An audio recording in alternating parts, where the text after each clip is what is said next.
Right, into the question time. So I think Claudia is going to share her screen because she's got probably more real estate than me.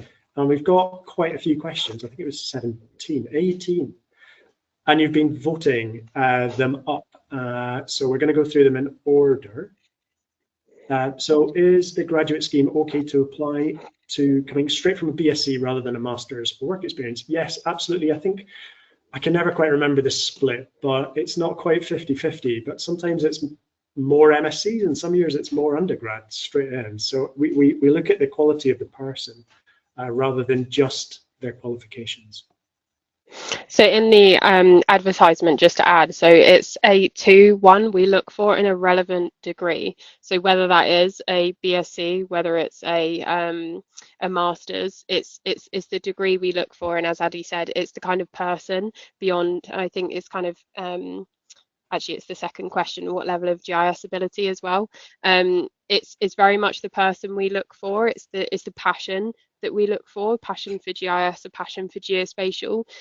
We appreciate not everyone gets hands-on with the tech through school, through university as much as others, and so that is absolutely not something that we look for a certain level of GIS, because that's something that frankly we can develop when you join us. There's a huge amount of learning and development opportunities through the graduate scheme and just through roles as well. So I joined as a junior with not a huge amount of GIS experience. You get that time to be able to build your GIS capability. So looking for a 2-1 in a relevant degree, doesn't have to be a master's, can be a BSc, and hopefully that also answers the second question. And if your degree, you don't think it's going to be obvious that GIS is a component of it, but you maybe did some options, do mention those options. Make it obvious that you've got that GIS skill.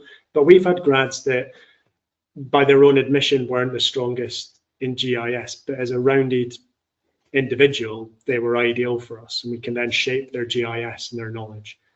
So don't worry too much. So for the rotations, are they all based locally, or require the individual to be able to drive, move around? Good question. There will be some opportunities to go and visit customers on site or to go to events. We try and do most of our travel these days as sustainably as possible. So that means trains and buses and things. Sometimes it's sharing lifts with other people. So coming into the office and then going on mass. Claudia, have you got other stuff that you could? I was actually also just going to say, if any of our presenters want to chip in with any of these questions, obviously we've got grads on the call as well as senior consultants and senior staff. So please, any of our presenters, if you see any of these questions and want to chip in as well, please do. So that not everyone's always just hearing from myself and Adi, but I would also echo what you said, Adi. So the graduate scheme as a whole is based in Aylesbury, and you come into the Aylesbury office at least 3 times a week. But within each individual rotation, there is opportunity to travel to events to support that team at that time. So I know, Chris, you've had a bit of experience with going around since joining, haven't you? Yeah, I was just going to say that I've obviously only been here for kind of 2 months, but I think all the graduates, so 6 out of 8 of us, apart from the 2 that are currently in tech support, have had opportunities to travel around and go to different events and things like that already. I think that's quite a common theme. Off the top of my head, I'm thinking one of us went to the Scottish Conference up in Edinburgh. A group of us went to a networking event at OS in Southampton, at Ordnance Survey in Southampton. A couple of people have been to RGS in London, kind of both in a shadowing capacity and also delivering demos. And one of us, Joe, is up in Warwick today delivering a demo. So like, you get stuck in straight away. And I'm more of I quite like to stay in Aylesbury, so I'd had those opportunities limited by me wanting to, but the rest of the grads are really getting stuck in, traveling around everywhere. Brilliant, thank you, Chris. Is there an age restriction for the Esri graduate programme, seeing as graduates come from all walks of life? You're absolutely right. Graduates do come from all walks of life. We do not have a age restriction for the graduate programme, no. So if you see it and it's something you're interested in, absolutely apply. And just say, like Addy did earlier, our recruitment, our HR teams, they do always look through the applicants we get on the graduate programme for other opportunities as well. So it might be from those other walks of life that you've gained experience that actually would suit you for other roles as well. But absolutely do apply for the graduate programme. And it's generally about 2 or 3 years. Most graduate programmes would expect you to have graduated from a course in the last 2 or 3 years rather than an age restriction. And that's the way that it kind of works. Similar to another question, is there any graduate jobs more north or outside of Aylesbury? So as I mentioned, our graduate programme is based in Aylesbury at the moment. So with joining us on the graduate programme, you're expected to be happy to relocate or nearby Aylesbury and come in at least 3 days a week. Other jobs, I mean, Esri UK as a company, we do have as we've seen today, like most of us are, apart from Chris, all at home today. So there is roles available to be able to work from home. Catherine's mentioned how she's relocated from Bristol to Stirling. So there are roles out there within Esri UK that you can either work entirely from home or work from the Edinburgh office, we occasionally have regional hubs available as well now for those that are home based but occasionally want to catch up with other colleagues. So we don't have any graduate jobs as the graduate scheme, but we do have, I'm sure, like junior roles often come up available where it can be more home based or hybrid if you want it to. And we have an office in Edinburgh, and we also have an office in Cambridge. And you'll see where it's open to any of the offices on the job advert, or where it's a specific office. So have a look at the general vacancies, and if you've got this immovable thing in your life where you have to be based somewhere, ask HR. Sometimes there is flexibility in some of the roles. Sometimes it has to be in that geographical location for a good reason. So ask for that clarification if you're unsure, but look at the general vacancies as well. And just can I add something to that? I was going to say, one thing to be aware of when you're just starting out in your career is the value of going in an organisation. So that's something just to be very aware of. We bring our graduates into Aylesbury for a really good reason, and that's because we see them develop their experience more quickly, build their network more quickly, and learn to work more quickly. It takes away that sort of greenness which you tend to see when people come straight out of university. So never underestimate the importance of being in an office environment. And it's very tempting to think you want to work from home when you first start work, but actually that's really quite hard. It's really quite hard to be so isolated when you are just starting out. So I encourage you just to think about that when you are applying for roles. I definitely echo that as well. I was going to say, more experienced people do try and get into the office because when you are new, you have structure in the grad program, but also just the wealth of experience in Esri UK. People have been there through different job functions, but just that knowledge, that water cooler moment is really important when you're developing. Absolutely. Okay, brilliant. Is the graduate programme open to international applications? Will they be able to sponsor visas? So unfortunately, we're not able to sponsor visas because our graduate programme, it doesn't meet some of the necessary thresholds to be able to do that. If you do have entitlement to work full-time in the UK until at least September 2028, and you're happy to relocate to the UK at your own expense, then we would be happy to consider an application at that point. So hopefully that answers your question. Okay, what key skills or experiences would you recommend for someone who wants to progress from a graduate GIS role into a senior position or a project manager? Am I okay to pass that to you, Catherine? Yeah, I'm happy to jump in on this one. So I guess it's a really tricky question because there's not just, a list of things that you have to do to progress. I think a lot of the things we've already mentioned, like building that network in the organization you're working for, is really important. Understanding what your organization does, what opportunities there are. And I think, a lot of mentors, and that comes about naturally through your line manager and the people you're working with day to day. But if your organization does have a more formal mentoring scheme, I think that's a really valuable thing. So when I joined Esri UK, I signed up to the mentor program and I got assigned a mentor. And for the first 6 months, we had a session once a month, and it just really helped me sort of think about where I could go with my career in Esri UK. And yeah, I could ask them questions, find out about their career journey. That was really helpful.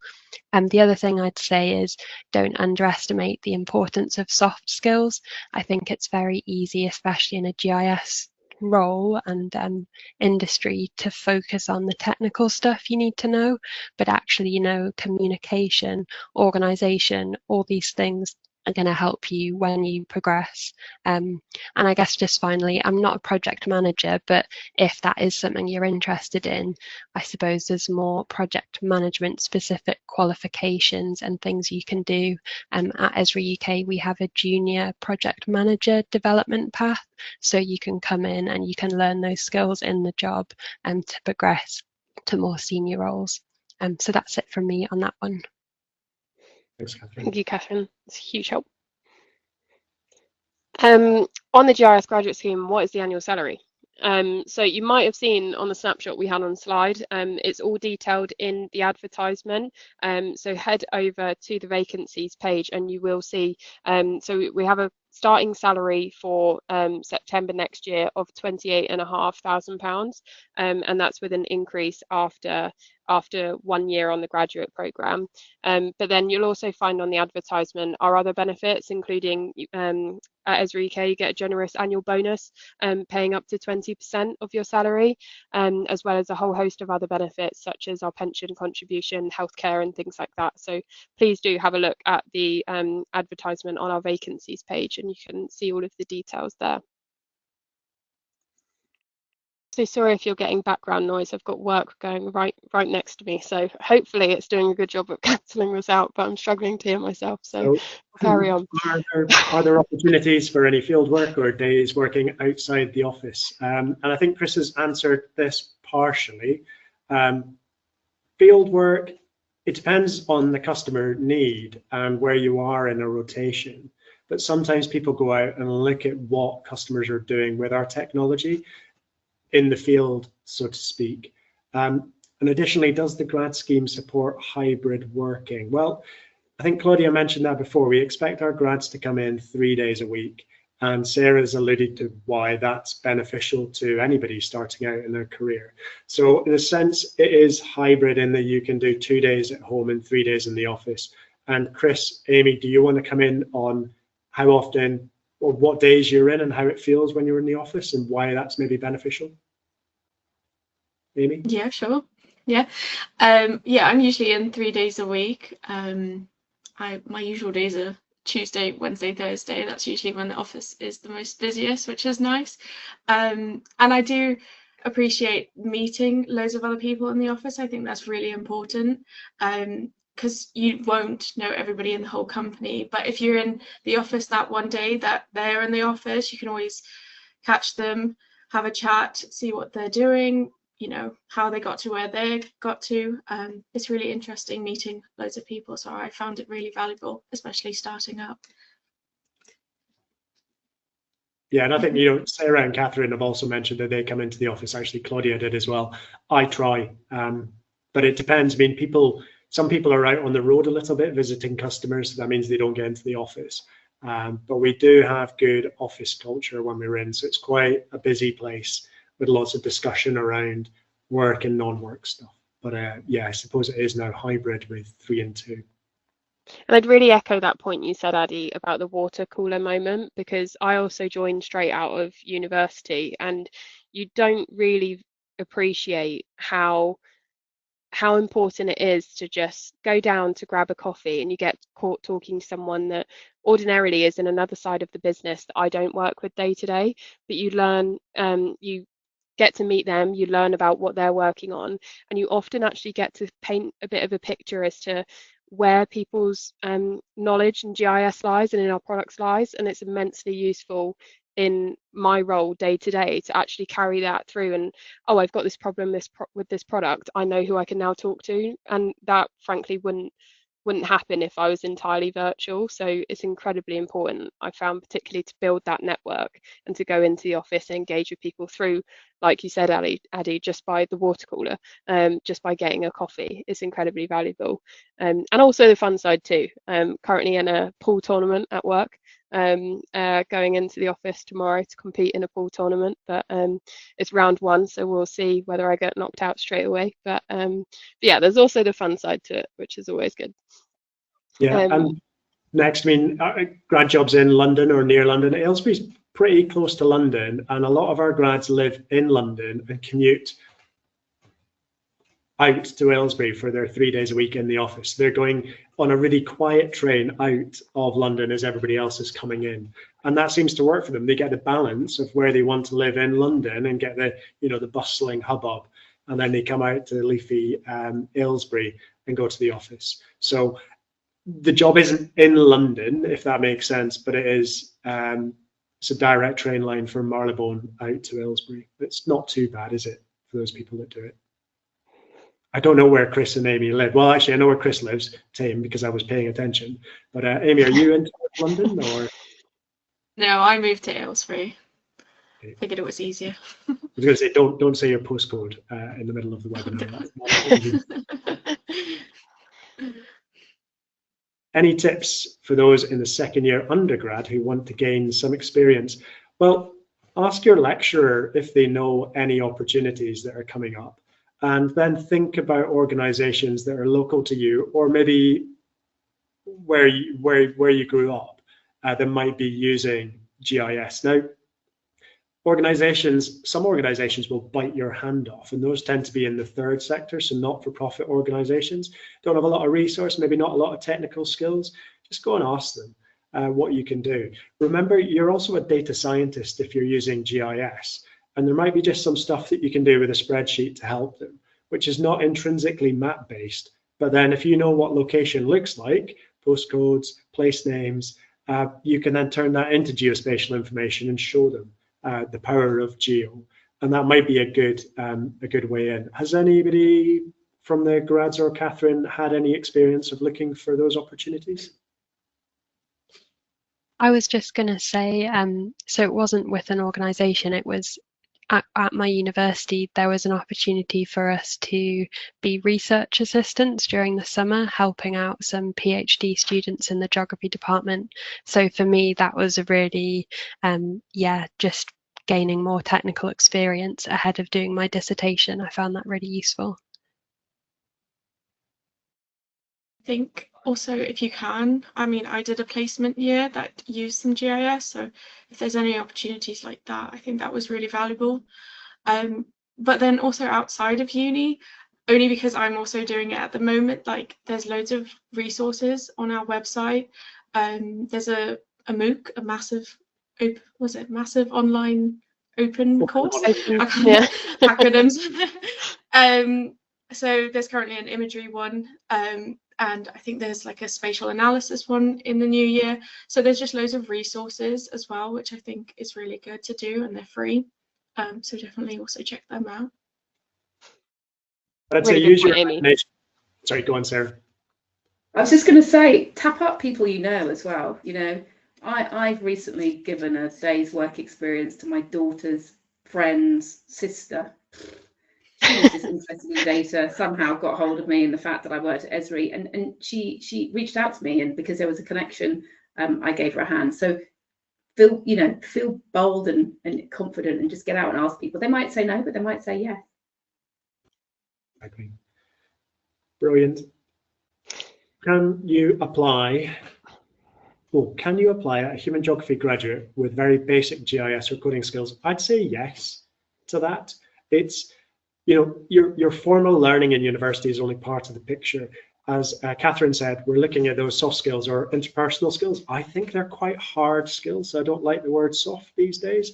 Interpersonal skills they're valuable because they're what you actually use day to day to interact with people in your organization and outside your organization.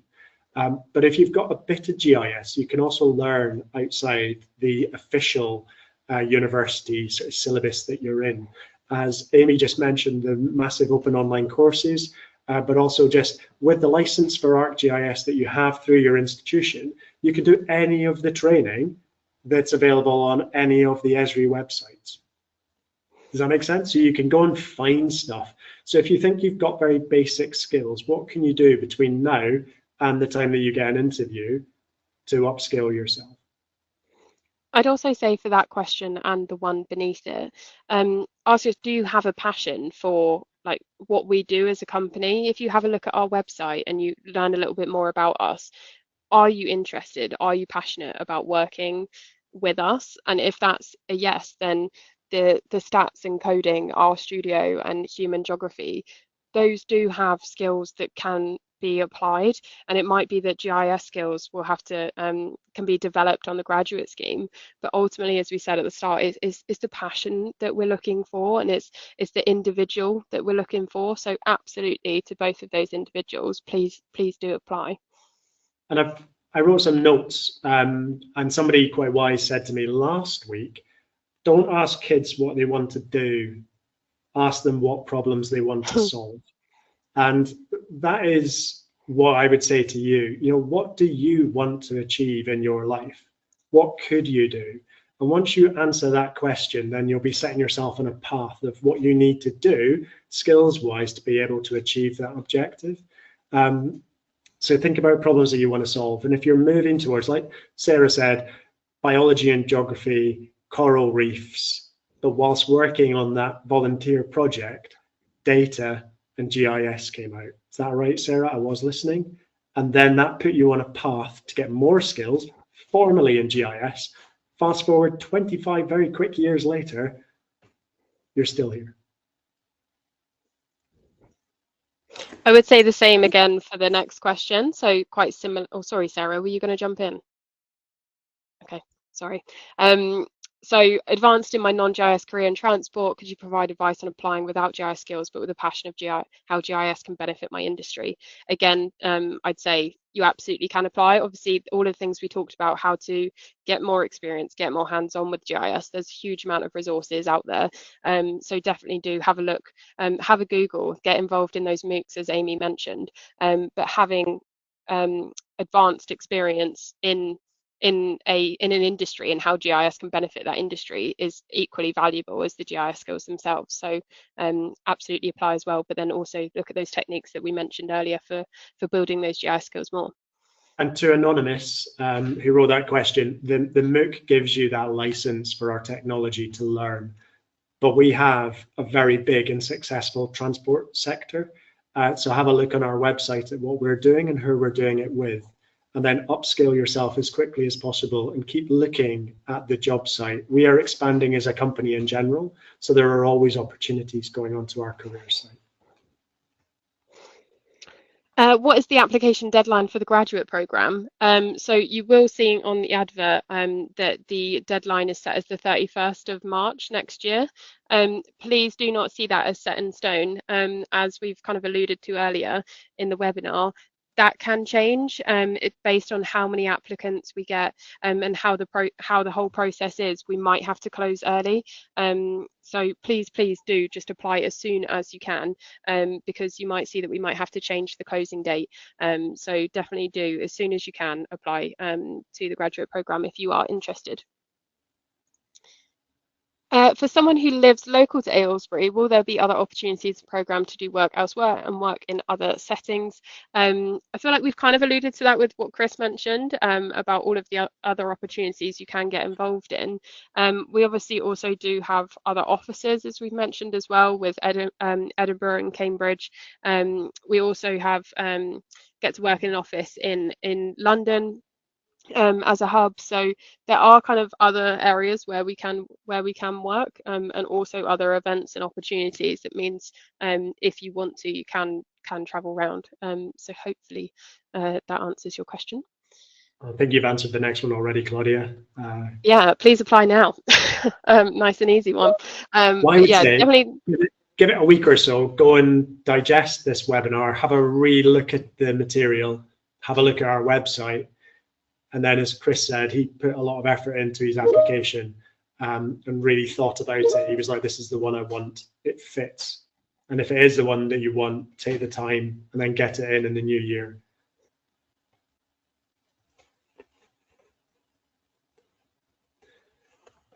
Is it suitable for those who have over 13 years worth of experience and are currently doing their master's? So if you're retraining in GIS, then you will be a recent graduate when you graduate. So yes, it definitely is.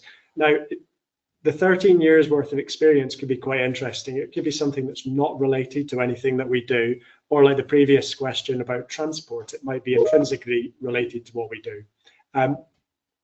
So if you stick your application in, our HR team are really good at going, ooh, interesting. This might fit for an opportunity that I know is about to come up. So stick your application in, but your CV and cover letter will speak to your skills and the opportunity that you present to our organization. And HR will then pick that up and try and do the best with it. So do apply, but don't be surprised if you get a call from HR to have a discussion about it. But that's a good thing. Can we use AI to just fine tune cover letters?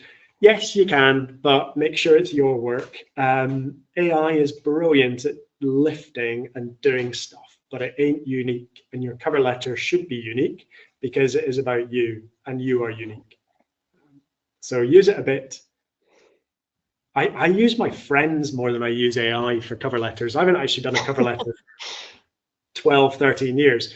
But I sent mine to a very good mate who essentially said, what on earth's this? This doesn't bear any resemblance to anything that we have discussed over the last year about jobs and careers. Like, what the hell have you written?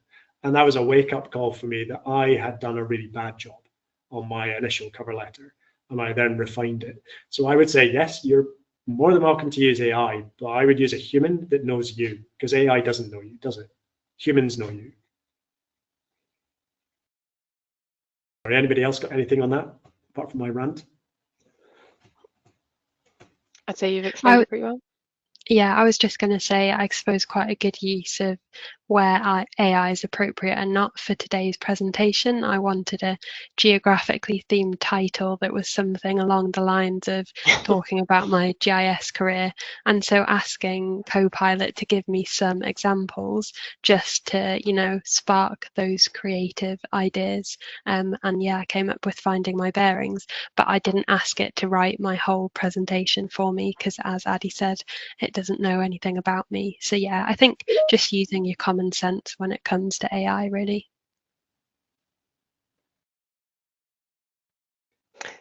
Okay, so how does the company approach flexible working from home for the graduate scheme? So I feel like we have kind of covered this already, but just in case, so we're really keen for you guys to make use of our Aylesbury head office, as Sarah alluded to. There's immense kind of value and development opportunities in coming into the office. So we do ask our graduates to come in 3 days a week, with then the flexibility of, if wanting to be able to work from home for the other 2 days. So there's flexibility in that. And is it advantageous to have coding ability? I guess that's entirely dependent on the kind of role or interests that you have. I'd say to join the graduate program out of university to start with, no, you don't have to have a coding ability. Really, as I've kind of said previously, it's what you're interested in. We want to see your passions. If you have a passion for coding, absolutely feel free to kind of take some courses or build that skill set. It's not something you have to have, but if you're interested in maybe a software development role or kind of a developer role in general, then obviously that would be a good route to go down ahead of applying or ahead of wanting to go into that kind of I think we've add got some well. grads that have coding experience, and sometimes they get to use it, other times they don't. And we have some grads that have absolutely zero coding experience. So I don't see it being too much of a problem if you have it or if you don't have it.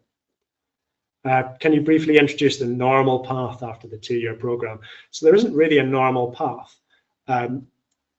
The opportunities are dependent on the spaces that we have in the company at that moment, and also a bit of what we've recognized in you and what you've recognized in yourself. And you may come into the grad program thinking you're going to head in one direction, and something may happen, which means you're going in another direction. I know one guy that hated the idea of sales, and he's been in sales for over 10 years, is really good at it. And that was a huge surprise in his grad rotation. He was absolutely blindsided by how interesting he found it, and then how good he was at it. And he's been nurtured through that skills development.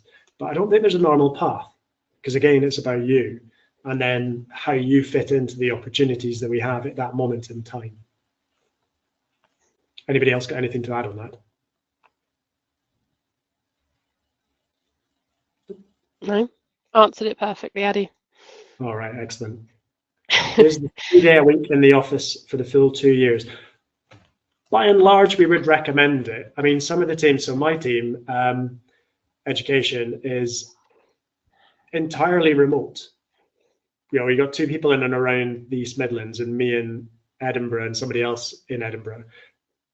We meet up occasionally, but then the grad, we would still expect to go into the office 3 days a week, because we want the grad to be bouncing ideas off their peer network, but also absorbing some knowledge from the rest of the company. There will be 1 or 2, there'll be occasions where for life, you know, you've got something happening at home, or your car's broken down, it's now impossible for you to get in, or there's, you know, there's flexibility. But by and large, we would expect that 3-to-2 ratio. Is that the experience that the grads on the call are having? So there are outliers, but the norm is to try and come into 3 days a week.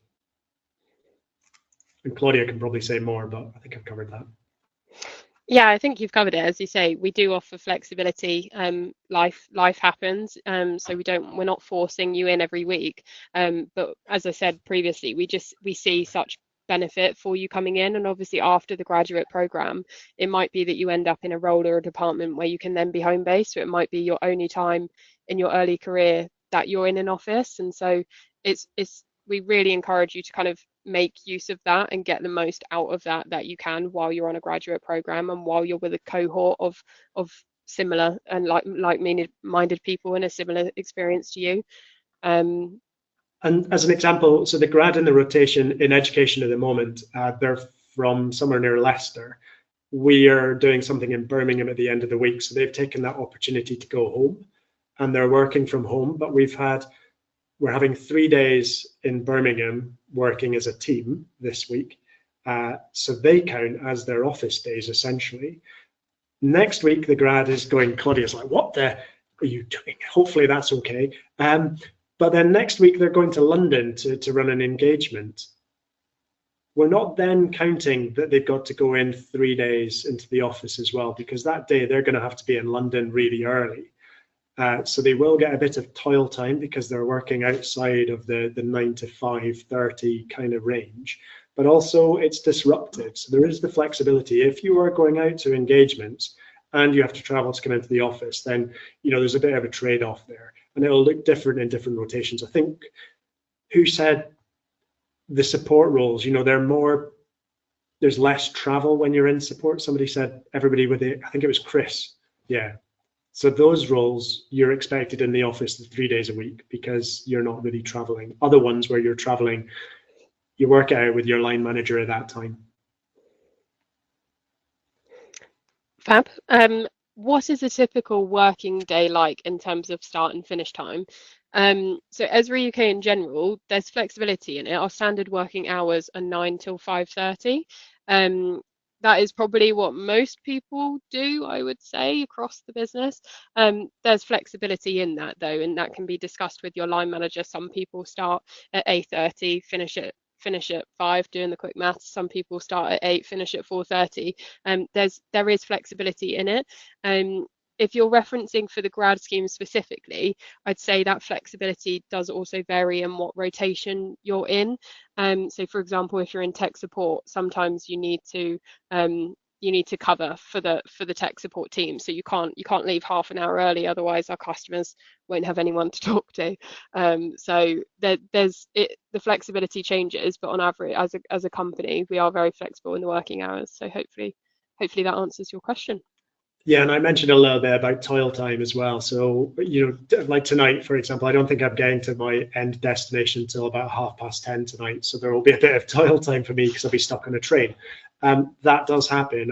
So parts of our rotations require you to travel, and then there is toil time for that. Brilliant. So I'm going to check back into Slido and make sure there's not any more questions come in. Well, there are more. Are there roles for PhD holders? Yes, there are. I would say that you're graduating from a PhD. There's quite a few people that have PhDs in Esri UK, but I would say stick it in the grad scheme. HR will do that job of sifting them and seeing if there's a role for you or if you want to go into the grad scheme. Moving through quickly, are there summer internship opportunities? Yeah, we actually do we do summer placements in support, don't we? So summer support has to cover all of the customer requests coming in, and people need to go off on holiday. So the summer we take on a number of interns. Look out on the vacancies page for that, or ask if you're applying if you could be considered for one of those. Anybody else got anything else on that? I'll go back to the questions. I'm on a tiny screen, I can't see everything at once. Great webinar, brilliant, thank you for that. Do you have any advice for newcomers? I've moved to the UK more than a year now and now work as a GIS technician. If you're a newcomer to the UK, I would say just immerse yourself in as much as you can, depending on where you're based. Our conference is in May, come along to that. It's the biggest gathering of GIS professionals. You'll see a huge number of different organizations doing interesting things, but there are other conferences available. There are also networks. Catherine, you mentioned GeoMob. That's great. There's GeoMobs in London. There might be open street mapping groups. Have a look around, get yourself on LinkedIn, and when you've got a little network, ask the question to your network and you will be surprised at what comes through. At the moment, it's the 30-day map November challenge, and you'll see lots of just get involved and make yourself visible. We are a really small, friendly community, geospatial in the UK. Anybody else got anything to add on that one? Sorry, Addy, you're answering them perfectly. I have nothing to add. Does Esri support any charterships? Well, it's a great question. There is the RGS AGI chartered geographer with GIS. That's probably the most recognized one. I think the official line is that Esri pays one professional sub for you, but you have to be qualified. So it wouldn't pay your ticket on the way to that qualification, but once you have it, I think it will then pay for that professional qualification. I don't think it's mandated that Esri as an organization is sort of like supporting that as a qualification, but I see that as the most relevant in our sector. It's also a reminder that I need to fill in my CPD for it, and I think you need, is it 5 or 7 years of professional experience, and an MSc counts as 1, PhD 3. So do the math, see where you are, and say that you're working towards it. And I think if you join the RGS and the AGI, you will then have a network of people as well. So that goes back to the previous question. Does Esri allow for working abroad if you work from home for a certain period of time? So if you are have the right to work in the UK and you are foreign national, you can work from your country of origin. So in my team, I had a lovely guy called Benny, who is originally from Hungary. He is allowed to go and work in Hungary whilst he works for Esri UK. He has to tell Esri UK that he's going to go. He's not allowed to work in other countries, but he is allowed to work in his country of origin. It's got hugely complicated after Brexit. We used to have much more flexibility. It's the kind of question that our HR team are really good at supporting you with. And where you have got family overseas, they try and support you to do that, but they have to comply with UK law, which has got way more complicated post-Brexit.